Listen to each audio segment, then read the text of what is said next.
Right, the last session of the afternoon, and thank you very much for hanging around. We've got two really great case studies for the next hour. And we're going to be very time pressed for them. We will have a moment or two between the two slides, two sessions because the slides will be reloaded, so we'll have a moment or two in there where we can talk among ourselves. Anyway, the first one from Misys, Helen Thiel and Charlotte Demetz. The case study is about strategy into an organisational solution and therefore the learning that comes out of it. Have fun.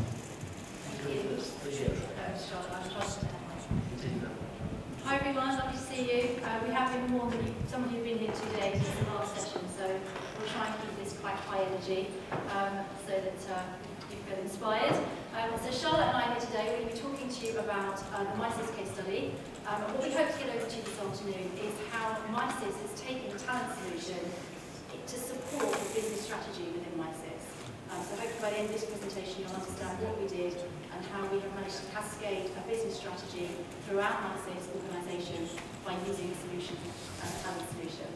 So the good news is that Charlotte's here. She's the Global HR Director for Misys. Her travel plans have changed, so she's here this afternoon. So we're going to share this presentation, which is really great because you get to hear from someone who's living and breathing our executive pressures every day, how this solution has managed to transform the organisation.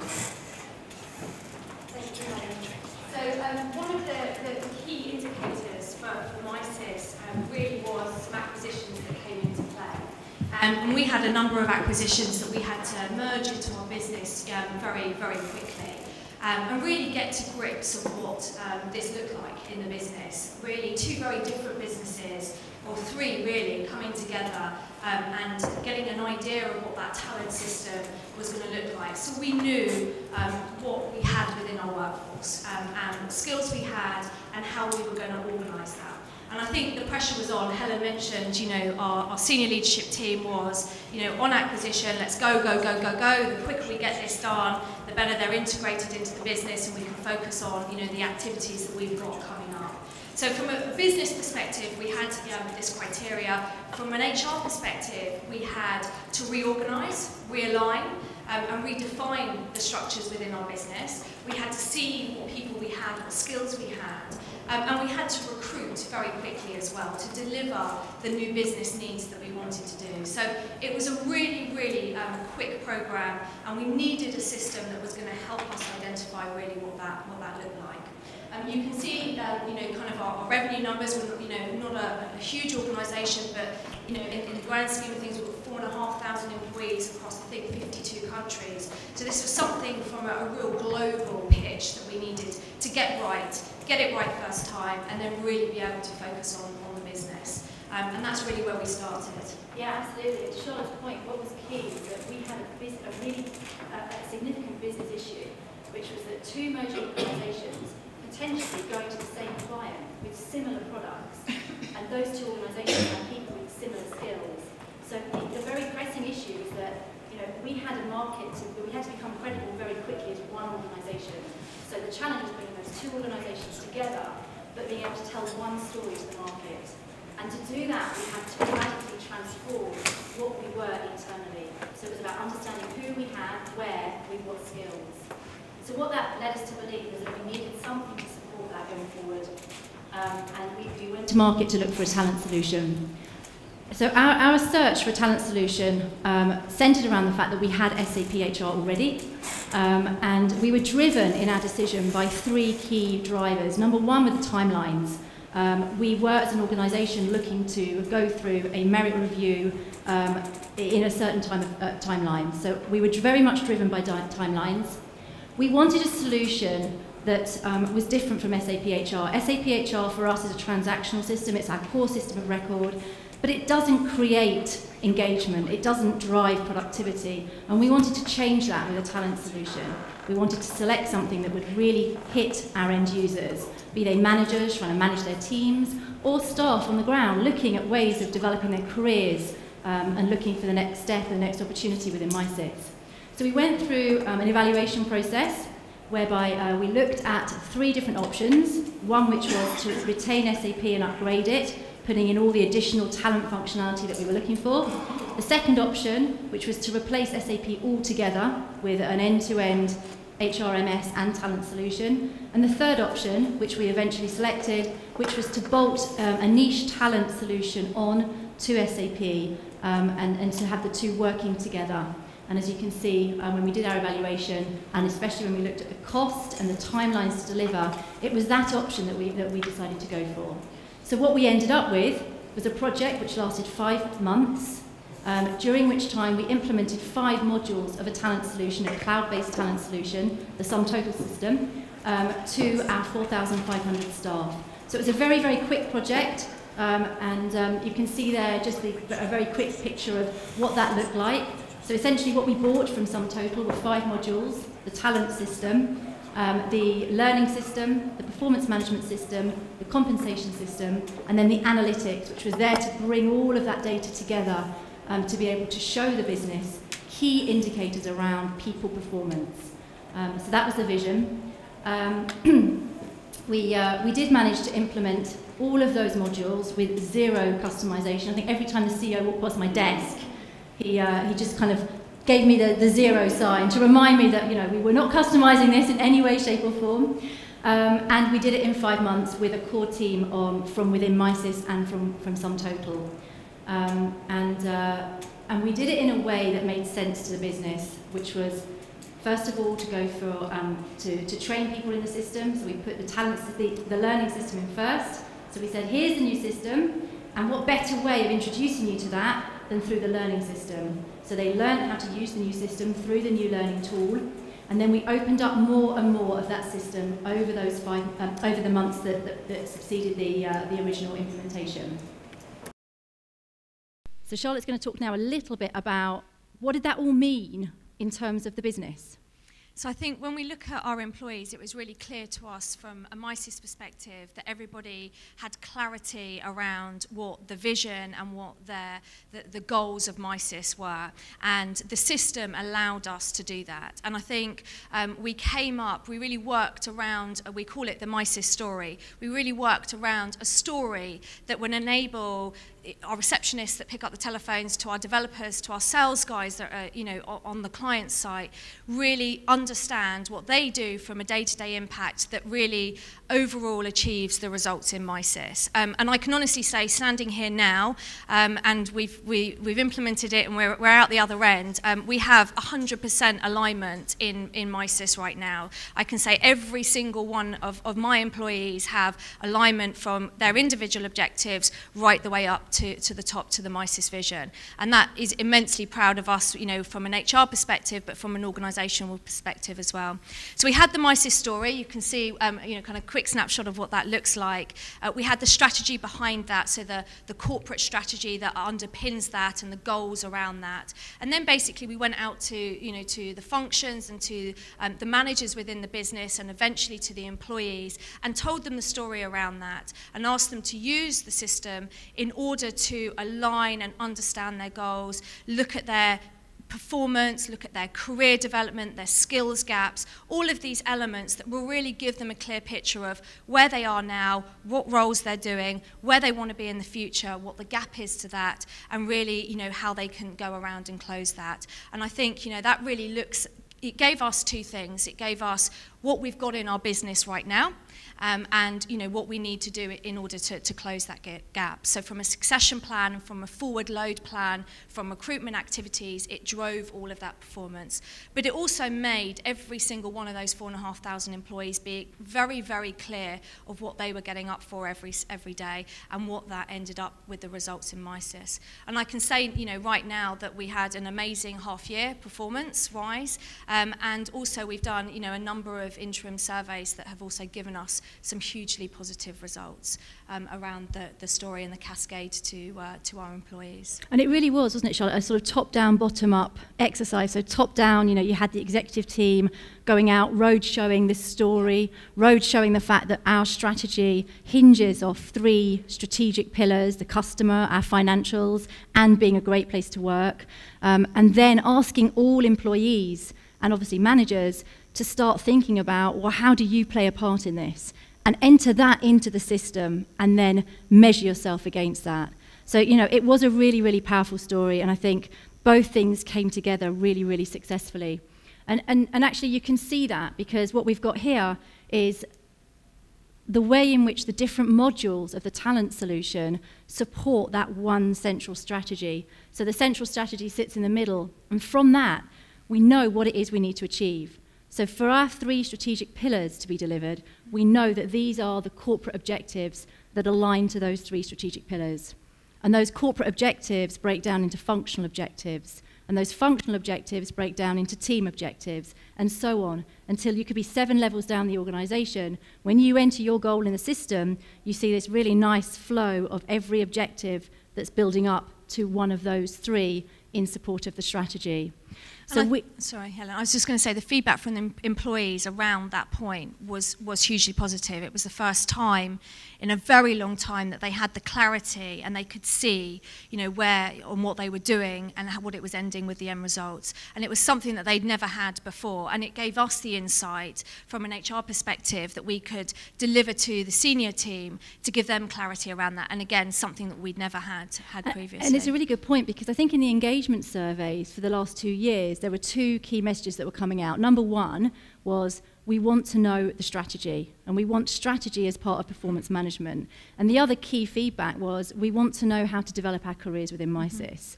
And I think, you know, sitting in the executive team, it's probably quite easy to think, well, we know the strategy, but when you're sitting in India developing some code for a new solution, you don't know what the strategy is. So this has really given people that, that context that they were looking for. So as I say, business strategy tells us what it is we need to do.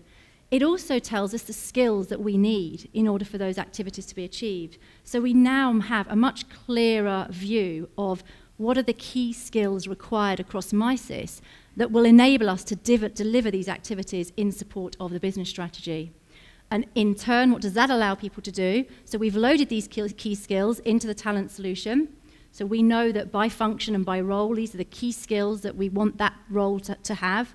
And it means that people now can go in, they can look at their skills, they can evaluate themselves against this set of skills, and they can start to see the gaps that are existing between the skills that they have today, that have been ratified by their managers, and where they think they would need to be in order to either get to a more qualified level within their own role or to move to the next role. So it allows us to start that development process. It also allows a much more focused learning agenda. And it moves around the wheel. So obviously you get to year end, you start to measure yourself against your performance objectives, and then we have the compensation module that allows us to pay people against their performance. So the whole cycle sort of begins and ends with the business strategy. So how has life changed? I think we definitely have much more engaged employees. Our managers took a deep breath when we were going around the globe, kind of you know, trying to get them on board with stakeholders in the business. And I think, you know, what's really nice is you know when you know you've done a great job when your managers are writing to you saying, you know, this is a really great system and it's something that's really empowered me to be able to have more relevant conversations with my employees, understand the skills I've got, have a great conversation around future careers and development plans. And equally, I think, you know, from the statistics that we run within HR, we've seen a huge increase in our internal applications and internal transfers, where people have clarity on what their job roles are, where their skills are, and where they can best align those within our business. And, you know, as you talk about investing in your people and retaining your talent, that is great statistics for you to be able to share with your organisation, and something that we've definitely been able to do. So I gave you some statistics on the recent employee survey that we've just put out there. You know, employees feel that they can, you know, they have development opportunities within Misys. They have a system, you know, that allows them to go in and, you know, have a play around with their skills and have a look at other roles and profiles that we have within the organisation. And I think we looked at some of the statistics that came out of the survey, where they feel that my career career has really helped them, you know, to be able to have more meaningful discussions with their managers, and also, you know, where they have, you know, skill levels that need to be improved, they can have, you know, go into the learning system and be able to, you know, to accommodate those. And that's absolutely critical. And Helen mentioned we you know, we ran a compensation tool literally straight after go live with minimal disruption to the business. And from an HR perspective, it didn't mean that we had to suddenly populate 4,500 mail merges of letters, because they could go into the system themselves and download their compensation statements, which was, you know, a hugely positive aspect, because you never know where these letters end up. You know, we all know what sometimes happens. So that was, again, really positive. So the survey itself really, for me, spoke the truth. And, you know, we've just got the results back that just before Christmas, that employees were really engaged around this and really wanting to develop within Misys. And I think as we look at one of the pillars, which is driving a high-performance culture and a great place to work, when you have the engagement within your workforce, you're attracting and you're, you know, retaining the talent you've got, and productivity really does go up, and we've seen that by our half-year results. So managers, you know, again, they've got an incredible dashboard. It looks, you know, the look and feel of it, considering that they'd gone from, you know, a paper-pushing exercise historically, are in, you know, seventh heaven, as they call it. You know, they've got statistics around what's, you know, who's in their organisation. They've got statistics around who wants to go where the gaps are, and, you know, they can see their teams, you know, right now. They can see, you know, who's there and who can move around, which is something, again, they've never had before. Yeah, I mean, I think we're starting to see a genuine change of behaviour, because a lot of these managers, this is a technical company, we build software, so a lot of these managers have come from quite a technical background, and they weren't necessarily born for management, and they've loved this, because suddenly they're finding that actually, you know, they have some information, they have something that can help them and give them some guidance. Obviously, there's a lot more going on behind the scenes. Embedding this is, you know, this has been maybe 40% of what needs to happen. The 60% now is really, really bringing people on that journey of, what do we expect of you as a manager? Okay, here's the tool. You no longer have any excuses, but also how can we help you as an HR function to really drive those behaviours that will make you manage your teams and drive that productivity that we're looking for. So I think just in terms of a quick summary, I know we're pushed for time, we wanted to wrap it up. Sorry? We wanted to wrap it up with just, you know, a lot of you are here from, you know, from a learning perspective. What does this mean from a learning perspective? So number one, I think it says there that the link between the Misys strategy, our skills library and the learning activities is all visible. Staff have been asking for this. They've been asking to be able to see, you know, how do they develop, and now they can, and they can see a very clear link between training courses, skills, and the strategy, and that's become very, very real. I think the other thing, number two, is that the development discussions are integrated into our performance process. So whereas before, you know, you would have a form and you would talk at the end of the year about how's it gone. It's not like that at all now. We rate objectives on an individual basis. So when you complete an objective, you have a discussion there and then about that objective. It's a very objective discussion. You know, did you do it or not? And it's a very focused discussion. At the same time, we talk about the development plan. And it is, I think, a much more trusted process, because it's all now held as one central plan for staff, their goals, their skills, and their development plan. I think learning as well is tracked in a much more real way. So what do we mean by this? We have a strong view in Misys that training or development is 90% on the job. So, you know, if you talk to people, especially people who are in technical roles, they have this view that development is about training courses. And it's not necessarily about going on a training course. It's about what you do day in, day out, and how you're working with your peers to learn new skills and develop new capability. So that's something that we've actually been able to integrate, that thinking, into people in the system. So we actually are able to track in the system now, what is your development task? It doesn't have to be a course. It can be that you are working on something or with somebody. And I think that's something that's gone down quite well. I mean, that's, again, this is another example of areas of embedding these new behaviours. And then I think learning investment is much more focused now. So we know if we're going to spend money on a course or an intervention, we know that that will support our strategy, because we have the view in the system that this course will provide this skill, and this skill is required because this is the business strategy. So I think, everything has kind of come together.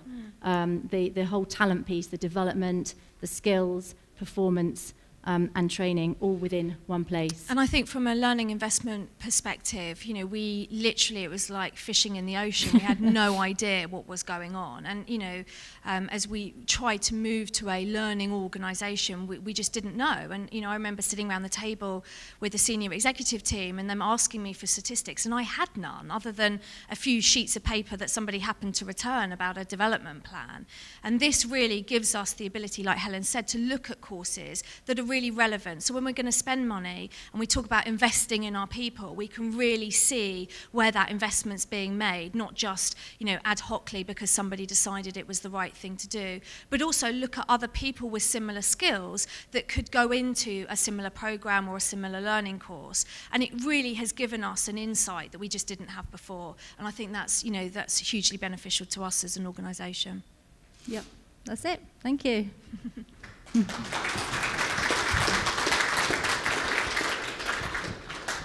Slick, crisp, to the point, and lots of things to talk about. So, very, very well done, both of you. Thank you. I've got one thing that intrigues me. Those of you who were in the plenary, I can't remember if it was yesterday or today, so much has happened in this thing. But Don asked the question about what happens now. We're feeling this nice upturn in what's happening in the economy, and do we all feel nicely connected to the business? And there was this kind of hollow laugh around the room. And I know it's one of the great topics, and how well is L&D connected to the business. Now, something that you beautifully glossed over, you said, well, we took the strategy out to 50 countries, 4,500 people, 2 organisations merging, and we gave them a strategy, and we got good acceptance of the strategy. Yeah, right. Please explain. I think, everybody knows that when you tell a story resonates with people. And I think that's the approach that we took within Misys was, we needed a level of engagement with our employees, and we needed a story that we could tell around it.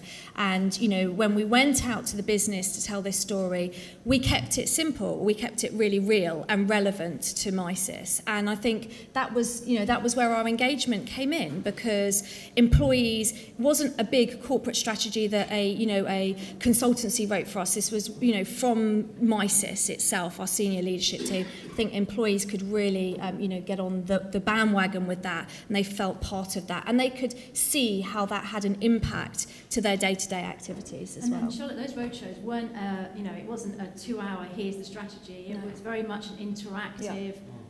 Yes. It was an event which was interactive, and feedback was encouraged. Yeah. So I think people felt like they were buying into it because they were starting to own it and participating in it. Okay. Thanks for clarifying that. Now, your turn. Questions? We've got plenty of time for them. Go.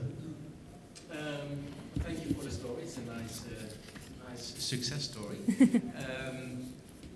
And it gives energy, radiates energy. That's nice. There must be also sometimes that you said, okay, where I'm into, and what was the hardest part in your journey, and how did you solve that?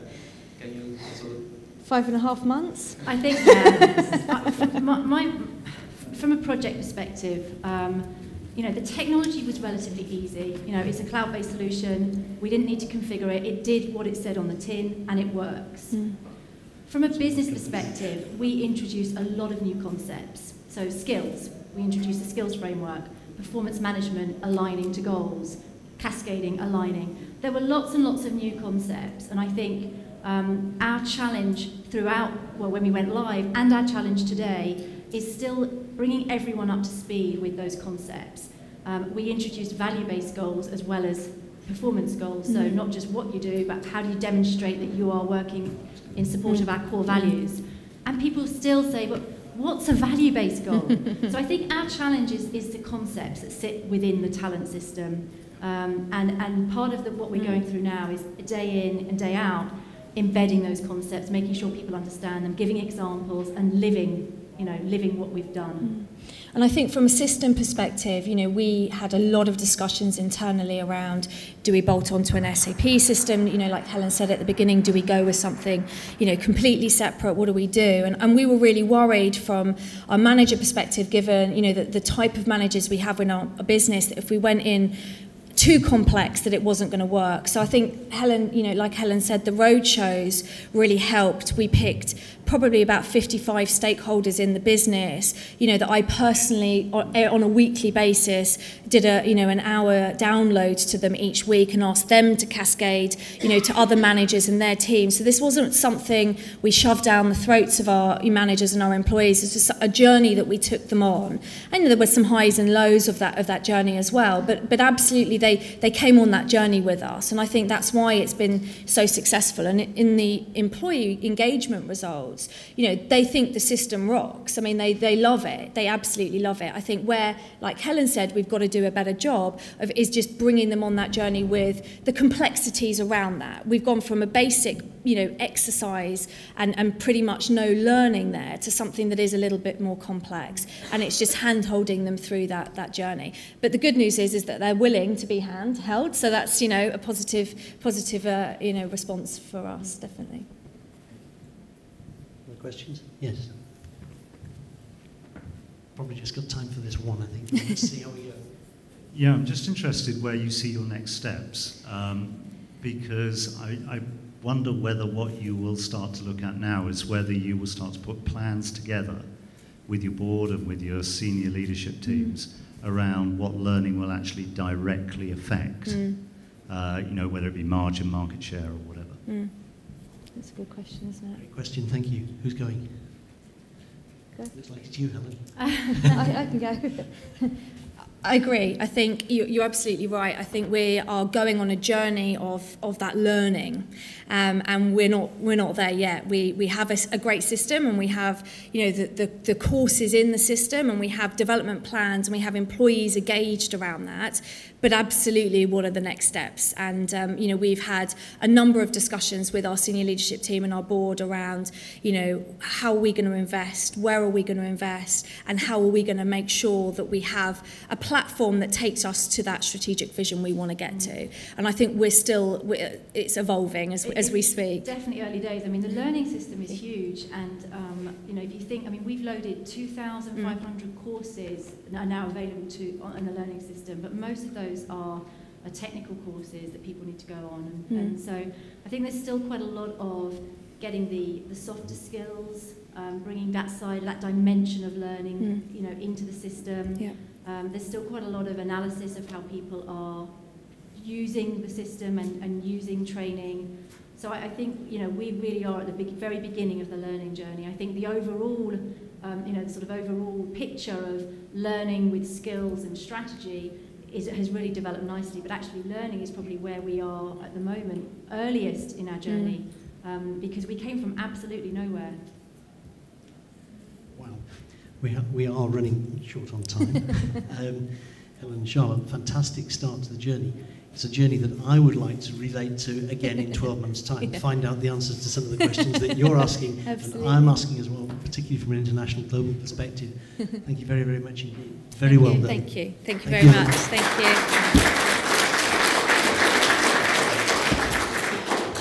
And now, while the slides are getting changed, I want to introduce to you the final session of the afternoon, and one that I've been really, really excited to wait to hear, because it's one of Britain's great success stories. It's the story of Jaguar Land Rover and everything that's happening to them at the moment. I'm talking to Beth Evans, who's Head of Learning for Jaguar Land Rover, and Joe Williams, who are going to present the case study. I asked them, is it really as good as that? And they said, we can't make cars fast enough. Isn't that a fabulous story from the British motor industry? Is anybody else in the room old enough to remember the stories of 30 and 40 years ago when we couldn't shut them down fast enough? And Jaguar Land Rover themselves were under massive, massive threat. So it's incredible that we're getting a success story here. And for me, it's a success story as well. I used to live in Africa, and I was telling them beforehand that did they know that Land Rover Discoveries will fly upside down at 75 miles an hour for 40 meters? Because that happened to me, and I wouldn't be here today without the strength of that incredible vehicle. So I've got a passion for hearing what's going on here. want to hear how all this learning has happened, which has turned them into a world-beating company. So, who's going first? And are we yet ready? Ready? He needs 1 more minute. We're busy changing the slides, so telling stories while we're doing it. It's been quite fun chairing these sessions today, because twice in the day I've had a surprise. Firstly, those of you who were here earlier this afternoon with Celine and Breed having decided to amalgamate their 2 sessions, and I don't think they knew what was going to happen in the session either by the time, but they'd got a concept together as to how it was going to work, and it worked very, very well, having somebody from the outside as a psychologist looking in at a case study in which they'd not been involved to analyse the success. And now getting the 2 ladies who are here to come together with a presentation which had been designed by one and the other one came in to help out too. So I think that was really good news. Red is now ready. I'm not going to steal any more time. Who's going first? Beth is going first. She's using the hand mic. Right, good afternoon everybody. As we've been introduced, we are from Jaguar Land Rover, and we'd very much like to take you a little bit on the learning journey that we've both had. So we are both quite new to the organisation.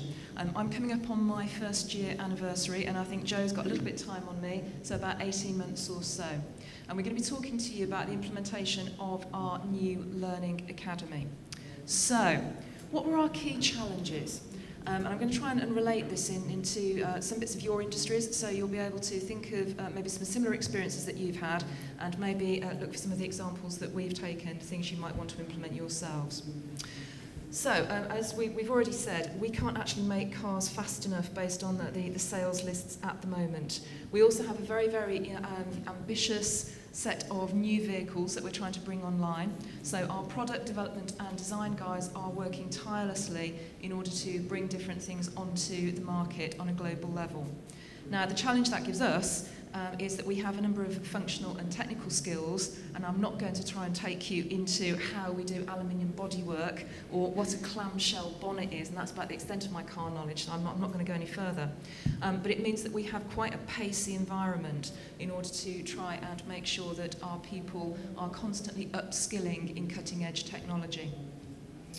We also have a massively growing audience for our learning offer. So, just to give you some feel of the scale of this, Jaguar Land Rover at the moment has about 28,000 people working for us on a global scale, many of them in the UK, and many of them, honestly, in Warwickshire. We've seen our footprint as being very Midlands based, and we don't get out very much, so we're actually quite excited to be able to come down south and see you today. But what it does mean is 150 new hires every month, and that means that our makeup of typical JLR learners is really, really varied. And going from people in the plants who've maybe worked for us for the last 30 years or so and seen a very different environment over that time. We've belonged to BMW, we've belonged to Ford, we're currently part of the Tata family, all of whom have brought different cultural initiatives with them. The other part of our learner now is very new, so somebody who's not worked for JLR for a great deal of time and has probably had a lot of different experiences in different organisations and brought some of that learning with them, which makes it difficult for us to get a typical learning offer that's going to absolutely suit everybody, which is one of the reasons that we've done what we've done. We will share with you in a moment. And the third part of this, I've told you, we're very Warwickshire based. We have plants in Castle Bromwich, in Gaydon, in Halewood, which obviously is a little bit further north, and a new engine manufacturing centre, which is just by Wolverhampton, as well as our major Solihull manufacturing centre. But we're pretty much in every part of the world now. So we have major outposts in China, in America. We are likely to be moving into Saudi Arabia and also into Brazil, and markets in all of those countries and a much wider range. Joe, thank you, if you can move us on. So, what was this like when I joined the organisation about a year ago? Well, honestly, not really what I was going to expect. So if you put yourselves in my shoes, you're joining Jaguar Land Rover. We're a really good brand at the moment, really excited about what we might be getting. I thought I was going to be coming into a really cutting-edge learning offer.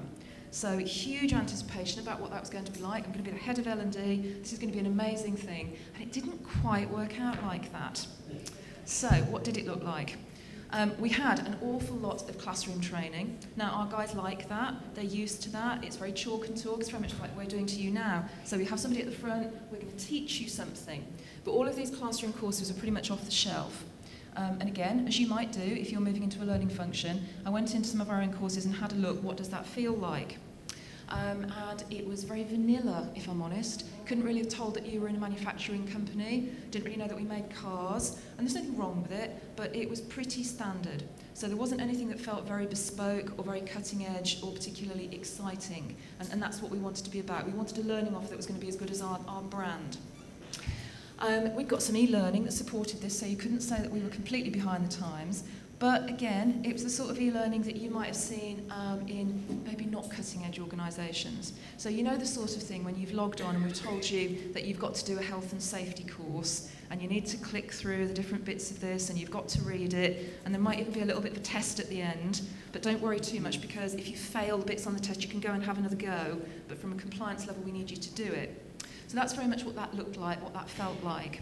So again, not particularly engaging for our learner. And then we'd also got not particularly brilliant or well-publicised marketing offer for our customers. And I hadn't been there very long when we did a customer survey to really ask people, what do you think of L&D? And we got some mixed results. We had a reasonable response back, because people don't always like filling these things in. But what it very much felt like is they didn't know what we did. They didn't really know where we lived. We're based in our Whitley centre, which is head office for JLR these days. And they didn't really know what their options were, what was going to be open to them. So we had to take quite a radical stance about what we might do about all of these things. Okay, so I've mentioned this a little bit. What was driving this change on a business level? Because we've been asked to talk to you very much about the connection between a good learning offer and how this is driven by business needs. I've mentioned some of these things. We're very much moving into a new global world. And not all of our people are really geared up to understand what that means or the difference that that might have from a learning perspective. So we have our central L&D team with limited global presence, and in some of our markets, probably most notably China, we do have some L&D professionals. But the dotted lines and the straight lines aren't absolutely consistent across everything that we do. So we didn't have some model that was going to be applicable no matter where you were in the world. We've coined a lovely phrase here, which we're hoping you're going to love as much as we do, global digital natives. Anybody think what we mean by that? No, I was pretty baffled myself when we started off. So, global digital natives. This is our new next generation. This is not our traditional guy in a factory who's been doing this for 20 years, who's potentially really, really good at our aluminium bodywork, but doesn't really very much want to engage in a proper blended learning approach. The new people that we've been hiring have brought a bit of a different perspective, and L&D in JLR looks after apprenticeships and graduates as well. So we are bringing in probably the biggest apprenticeship numbers of any UK manufacturer at the moment. We bring in JLR as many as all the other car companies in the UK put together. And everybody's got a new way of learning now, haven't they? So I've been watching some of you guys. A lot of you have got your devices. You'd expect that at a conference like this. But we wanted to integrate that into the new learning offer. So our global digital natives have a new desire that I want to learn in a style that might suit me really well, on my own device maybe, at a time and place that's going to suit me, maybe in a different language, and we weren't really thinking about translation. So we needed to make sure that this would be completely flexible and very bespoke to our new type of learner. We also needed to make sure, as I said, that we stayed on the right side of cutting-edge technology, and this was not only moving in some of the soft skills that L&D traditionally look after, like management and leadership and coaching and things like that, but also some of our functional and technical skills as well. So we needed to make sure that we had a one-stop shop that was going to enable our learners to do all of this, but in a very accessible manner. Thanks, Beth. Well, let me have my welcome, and let me tell you my story in Jaguar Land Rover. I don't know if you can remember what you were doing on the 3rd of September 2012, but that was my first day in Jaguar Land Rover. I had joined as part of the HR graduate intake. I was really excited about my new job. Wow, working for Jaguar Land Rover. Isn't it going to be fantastic? We had a big all-singing, all-dancing welcome event. Sir Chris Hoy came along to welcome us to the company. I thought, this is fantastic. Sir Chris Hoy, big event, cars inside. This is amazing. We were told you're going to be sent for a week in the Lake District for personal development in January. And I thought, incredible.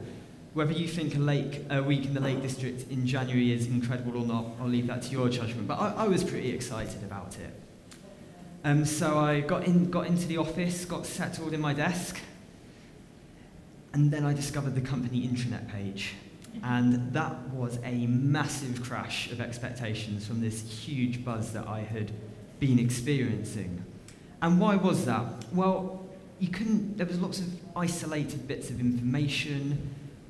Finding what you want was quite hard, and to be honest, our learning and development information got lost in that kind of mess as well. So I was wanting to drive my development forward, new in the business, but I didn't really know how to do that. Fortunately, I was put in a position where I was given a chance to do something about that, along with the rest of us in learning and development. So I'm here to tell you about what was our solution to these problems. Now, from both of our stories, you have probably picked up that user experience of learning and development resources was a big issue for us. So the first thing we needed to get right was an attractive, pleasant, inviting user experience. So this, behind me, this is our attempt to make things more streamlined. Again, I hope you might agree, it's inviting. It catches the eye, it invites you in on your learning journey. And we've organised our learning into 4 sections, which you may be able to pick out, which is managing and leading others, managing self, graduates and apprentices, which has got specific information for those programmes, and then our functional skills and training. And I'm going to first talk to you a little bit about the functional skills and training area. Now, I've just told you we wanted to create a simple, engaging user experience, and you're now looking at this slide and thinking, what on earth is this? How on earth is this a simple user experience? Well, if you give me a chance to go through it, I'll tell you why we came across this as a solution to our learning needs. What this page shows you is for every function in the business, so our engineering department, finance, purchasing, etc.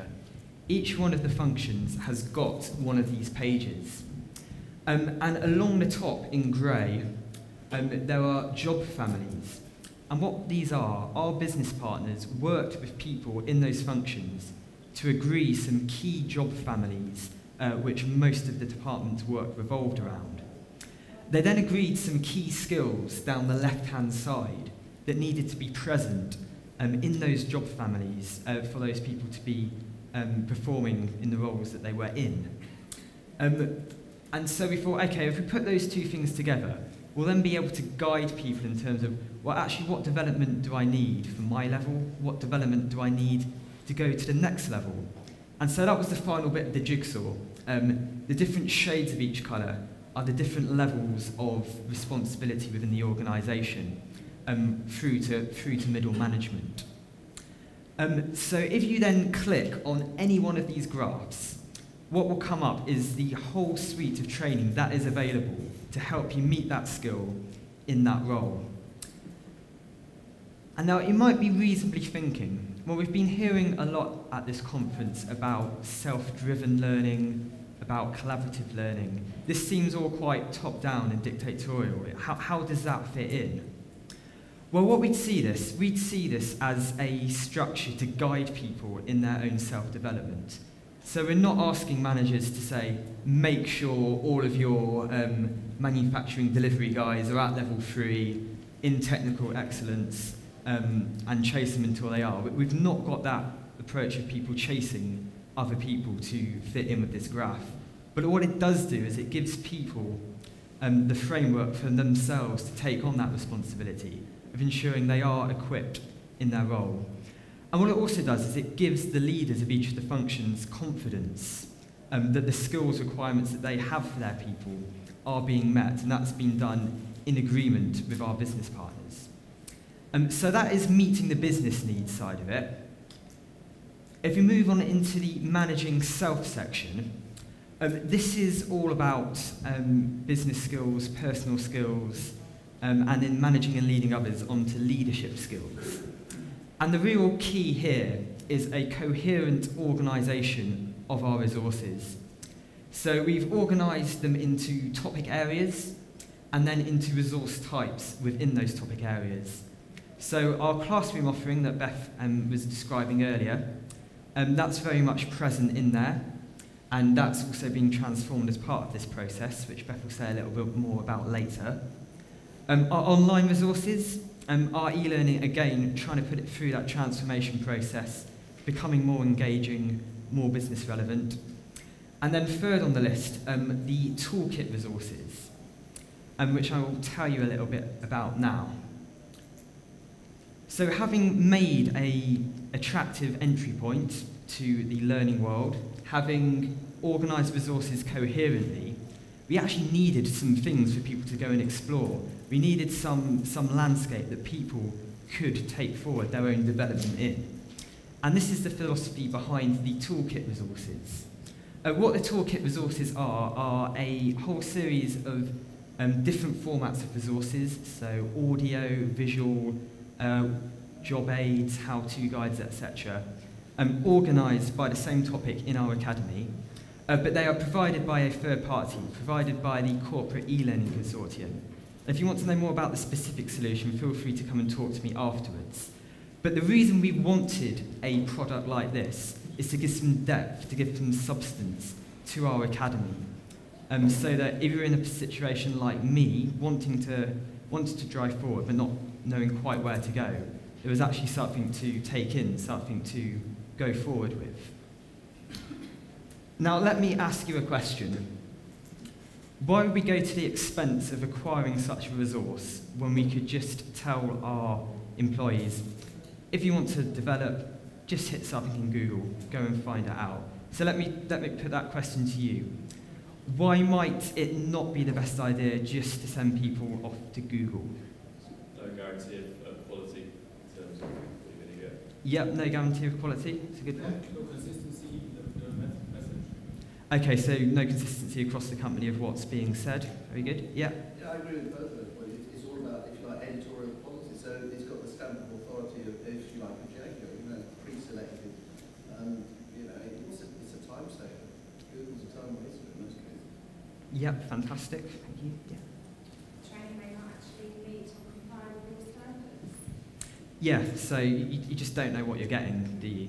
And this summarises our thoughts on it, and you've done all the work for me here, because these are the things that concerned us about having a completely uncontrolled environment. So the real balance we were going for is creating a world that was broad enough and flexible enough for people to explore and be in control of their own development, but a world which still had that element of quality control, a world that still was consistent internally. And a couple of other advantages we saw to going through the kind of acquired resource route is that they'd be updated by the third party, so we don't need to constantly check all of our resources, which is obviously quite labour intensive. We can get fairly detailed reporting in the way you couldn't get if you just did a Google search. And it really allows us to integrate what you find with our academy categories. So that was the toolkit. Now this slide tells you two things. Firstly, it tells you if I don't make it in the world of learning and development, the graphic design world will be after me in a flash. Like my beautiful Lyceum, yeah. It really summarises, though, why we went for the academy, and I've pulled these things out as we've been going along, I hope. We wanted a learning world, we wanted a coherent user experience, and we wanted an environment that would drive self-development. The intranet that I hit upon nearly 18 months ago did not encourage me to develop myself. And when I head into the academy, I'm encouraged, and I can get lost in this world of learning and of resources. So that's what we did specifically in the kind of online digital learning world. I'm going to hand you back to Beth to summarise the key points, but also tell you a bit more about what we did more widely in learning and development. No, I'm not going to hand you back to Beth. I've got to tell you about the next 12 months, yeah. So the next 12 months, again, having been at a Learning Technologies conference for the past 2 days, might be forgiven for thinking, well, not massively cutting edge, and we're aware there's still a long way to go. So we've got 2 really big challenges in this field over the next 12 months. The first is to take all of these diverse resources we've now got, so our e-learning, our classroom courses, etc., and actually make some coherent sense out of them in a single intervention. So go from having just a collection of resources to having truly blended learning journeys. I think there's a big difference between the one and the other. So working out how we do that is challenge number 1 for the next 12 months. And then challenge number 2 is around the social and collaborative learning piece. So going from a place of top-down dictatorial learning to self-driven development is fantastic, but there is a next stage of then making learning something that happens between everyone in the organisation, about unleashing that latent knowledge through collaboration, and having a culture where it's okay and it's encouraged to do that. So at some point in the next 12 months, we are hoping to unleash the platforms and the tools that will allow our people to do that. And again, hopefully, if we were to come back in 12 months' time, we'd be able to share the next bit of that journey. So that is the next 12 months. I am really going to hand over to Beth this time. Thank you very much, Joe. So, how is this all going to come together for us then? So we told you what our one-stop shop is. We told you about our academy. What other stuff have we got going on, and how does that integrate? Well, like the very nice ladies who just did the talk for you before us, we've got a new L&D strategy, which again we have very collaboratively put together. But we've built a beautiful academy. We've showed you what all the various tabs do. We've said that this is self-driven learning. We now needed to build some really good stuff to go behind those buttons. So we've revamped our e-learning offer. We're building gaming as part of where we'll go in the future to appeal to different audiences. We're going to do videos, we're going to do blogs, we're going to take a wide variety of different learning resources and put them behind those tabs to allow me to pick, based on my learning style, what I might want to do. Now, the other thing that we did is we went back to those classroom courses, and we had a number of key objectives that we wanted to sort out with this. So we have a new coaching and mentoring framework, we have a new suite of NLP courses, and we have a completely revamped skills offer. We did a huge competitive tender exercise, which took many, many happy weekends of marking the suppliers' pitches for all of this, and I know that some of you will share my pain with that. This has ended up in the provision of a completely new style of learning, which will be very interactive, it will be very engaging for the learner. Our 2 new providers, which have worked very hard to get to this particular pitch with us, are Blue Beetle and Lane 4. And what that will look like is theatrically driven training. It will look like Lane 4 have a number of Olympic ex-athletes who will bring a sporting flavour to our coaching, but our offer is going to be dynamic, exciting. Blue Beetle particularly do an awful lot with theatrically led live case studies, and we think that for us is going to be very engaging and absolutely the way to go. But something that was really interesting for me as part of that tender process, and we saw well over 100 suppliers for this, was we asked all of them, please can you make sure that whatever you're going to pitch to us is going to be truly blended learning? And I was amazed with what everyone thought that was. Because the answer that we got back, more often than not, is, do you mean that we're going to have to do some e-learning as part of what you want to do? We can build that, we can put those courses into the back of it, we can give you some stuff that you can log online. And that's not really what we meant. Truly blended learning for us is back to our tagline, an individual experience that's going to have a lot of elements to it.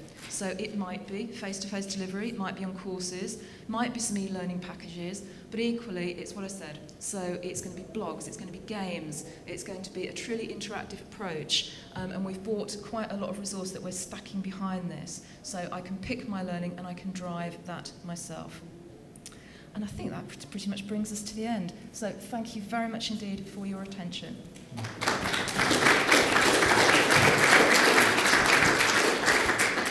Well, about an hour ago, I promised you 2 exciting case studies, and I think we've jolly well had them too.